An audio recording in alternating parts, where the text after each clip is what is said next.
Hello, hello kidnapper Thandu speaking. তোর ফলা আমার কাছে আছে। তো জলদি 10 লাখ টিয়া দে। আরে আমি টাকা লিখে দিব। কারণ আমার ফলা তোর কাছে।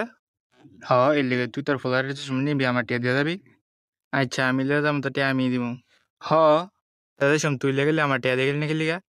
আরে ভাই আমি তো আর কি লিখা টিয়া দিব। আরে বলত কারণ তুই আমার ফলা দেখাস না বুঝস নাই। না তাই তুই কি একটা চাইতেছ? তোর ফলার ফলা কার তোর তাহলে টিয়া কে পাইব? তুই পাবি? তো বুঝতে পায় না ভাই এটা চিটিং ভাই আমার বলার বদলে টিয়া চাই তাহলে যার কাছে বাচ্চা আছে টিয়া দিব হ তাহলে আমার পোলা কার কাছে আমার কাছে তাহলে দিয়ে টিয়া কিডন্যাপার আমি টিয়া আমি মামু হ কবে যেসম তোর পোলা কিডন্যাপ হইব ফোন রাখ তুই ফোন রাখ